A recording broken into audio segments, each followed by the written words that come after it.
अध्याय 13। श्री भगवान बोले, हे अर्जुन, यह शरीर क्षेत्र और जो इसको जानता है उसको ज्ञानी जन क्षेत्रज्ञ कहते हैं। हे अर्जुन, तुम सब क्षेत्रों में क्षेत्रज्ञ अर्थात जीवात्मा भी मुझे ही जानो, और क्षेत्र क्षेत्रज्ञ को तत्व से जानना ही मेरे मत में ज्ञान है। वह क्षेत्र जो और जैसा है तथा जिस प्रकृति वाला है और जिस कारण से जैसा है, वह सब संक्षेप में मुझसे सुनो। यह क्षेत्र और क्षेत्रज्ञ का तत्व ऋषियों द्वारा बहुत प्रकार से कहा गया है और विविध वेद मंत्रों द्वारा तथा भली भांत निश्चय किए हुए युक्त युक्त ब्रह्मसूत्र के पदों द्वारा भी कहा गया है। 5 महाभूत, अहंकार, बुद्धि, मूल प्रकृति, 10 इंद्रियां, 1 मन और 5 इंद्रियों के विषय अर्थात ध्वनि, गंध, रस, रूप, स्पर्श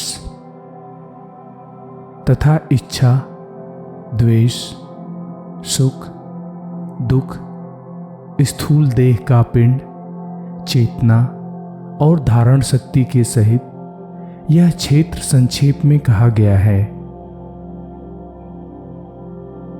श्रेष्ठता के अभिमान का अभाव, दंभाचरण का अभाव, किसी भी प्राणी को किसी प्रकार भी न सताना, क्षमा भाव, मन वाणी आदि की सरलता, श्रद्धा भक्ति सहित गुरु की सेवा, बाहर भीतर की शुद्धि, अंतःकरण की स्थिरता और मन इंद्रियों सहित शरीर का निग्रह,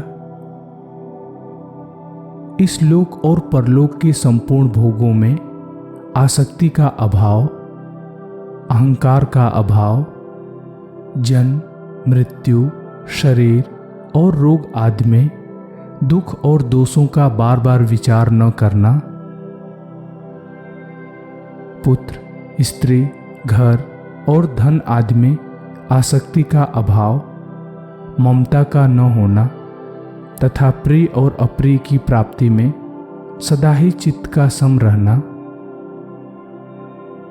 मुझ परमेश्वर में अनन्य योग द्वारा अव्यभिचारिणी भक्ति तथा एकांत और शुद्ध जगह पर रहने का स्वभाव और विषय में आसक्त मनुष्यों के समुदाय में प्रेम का न होना,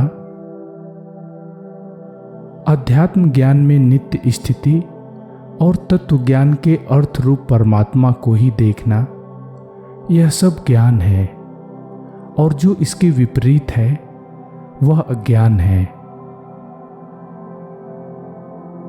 जो जानने योग्य है तथा जिसको जानकर मनुष्य मोक्ष को प्राप्त होता है, उसको भली भांति कहूंगा। वह अनादि वाला परम ब्रह्म न सत्य ही कहा जाता है न असत्य ही। वह सब ओर हाथ पैर वाला, सब ओर नेत्र, सिर और मुख वाला तथा सब ओर कान वाला है, क्योंकि वह संसार में सबको व्याप्त करके स्थित है। वह संपूर्ण इंद्रियों के विषयों को जानने वाला है, परंतु वास्तव में सब इंद्रियों से रहित है तथा आसक्ति रहित होने पर भी सबका धारण पोषण करने वाला और निर्गुण होने पर भी गुणों को भोगने वाला है। वह सभी प्राणियों, चर अचर के बाहर और भीतर व्याप्त है। वह सूक्ष्म होने से कठिनाई से जानने योग्य है तथा अति समीप और दूर में भी वही स्थित है।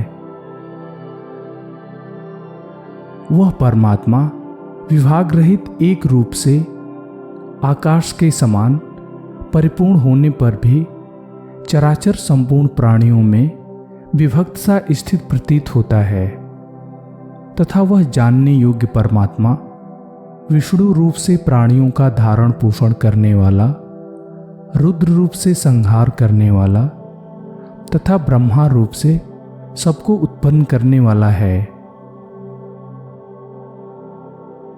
वह परब्रह्म प्रकाश का भी प्रकाश एवं माया से अत्यंत परे कहा जाता है। वह परमात्मा बोध स्वरूप, जानने के योग्य एवं तत्व ज्ञान से प्राप्त करने योग्य सबके हृदय में स्थित है।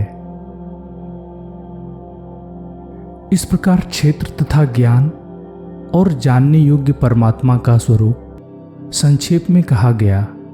मेरा भक्त इसको तत्व से जानकर मेरे स्वरूप को प्राप्त होता है। प्रकृति और पुरुष, इन दोनों को ही तुम अनादि जानो और राग द्वेष आदि विकारों को तथा त्रिगुणात्मक संपूर्ण पदार्थों को प्रकृति से ही उत्पन्न जानो। कार्य और कारण को उत्पन्न करने में हेतु प्रकृति कही जाती है और सुख दुख के भोक्तापन में हेतु जीवात्मा कही जाती है। प्रकृति में स्थित व्यक्ति ही प्रकृति से उत्पन्न त्रिगुणात्मक पदार्थों को भोगता है और इन गुणों का संग ही इस जीवात्मा के अच्छी बुरी योनियों में जन्म लेने का कारण है। इस देह में स्थित यह आत्मा वास्तव में परमात्मा ही है। वह साक्षी होने से, उपद्रष्टा और यथार्थ सम्मत देने वाला होने से, अनुमंता, सबका धारण पोषण करने वाला होने से, भर्ता, जीव रूप से भोक्ता, ब्रह्मा आदि का भी स्वामी होने से महेश्वर और शुद्ध सच्चिदानंद घन होने से परमात्मा है। इस प्रकार पुरुष को और गुणों के सहित प्रकृति को जो मनुष्य तत्व से जानता है, वह सब प्रकार से कर्तव्य कर्म करता हुआ भी फिर नहीं जन्मता। उस परमात्मा को कितने ही मनुष्य तो शुद्ध हुई सूक्ष्म बुद्धि से ध्यान द्वारा हृदय में देखते हैं, अन्य कितने ही ज्ञान योग द्वारा और दूसरे कितने ही कर्म योग द्वारा देखते हैं अर्थात प्राप्त करते हैं। परंतु इनसे दूसरे अर्थात जो मंद बुद्धि वाले पुरुष हैं, वे इस प्रकार न जानते हुए दूसरों से अर्थात तत्व के जानने वाले पुरुषों से सुनकर ही तदनुसार उपासना करते हैं और वे श्रवण परायण पुरुष भी मृत्यु रूप संसार सागर को निसंदेह पार कर जाते हैं। हे अर्जुन, जितने भी अस्थावर जंगम प्राणी उत्पन्न होते हैं, उन सबको तुम क्षेत्र और क्षेत्रज्ञ के संयोग से ही उत्पन्न जानो। जो पुरुष नष्ट होते हुए सब चराचर भूतों में परमेश्वर को नाश रहित और समभाव से स्थित देखता है, वही यथार्थ देखता है। जो पुरुष सब में समभाव से स्थित परमेश्वर को समान देखता हुआ अपने द्वारा अपने को नष्ट नहीं करता, वह परम गति को प्राप्त होता है। और जो पुरुष संपूर्ण कर्मों को सब प्रकार से प्रकृति द्वारा ही किए जाते हुए देखता है और आत्मा को अकर्ता देखता है, वही यथार्थ देखता है। जिस क्षण यह पुरुष भूतों के पृथक पृथक भाव को एक परमात्मा में ही स्थित तथा उस परमात्मा से ही संपूर्ण भूतों का विस्तार देखता है, उसी क्षण वह सच्चिदानंद घन ब्रह्म को प्राप्त हो जाता है। हे अर्जुन, अनादि होने से और निर्गुण होने से यह अविनाशी परमात्मा शरीर में स्थित होने पर भी वास्तव में न तो कुछ करता है और न लिप्त ही होता है।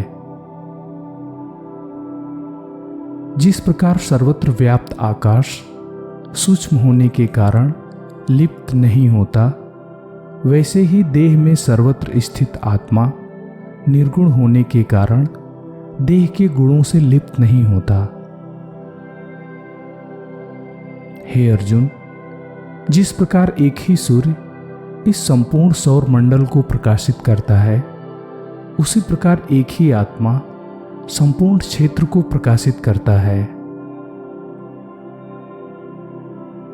इस प्रकार क्षेत्र और क्षेत्रज्ञ के भेद को तथा कार्य सहित प्रकृति से मुक्त होने को जो व्यक्ति ज्ञान चक्षु द्वारा तत्व से जानते हैं, वे महात्मा जन परम ब्रह्म परमात्मा को प्राप्त होते हैं। इस प्रकार अध्याय 13 पूरा हुआ।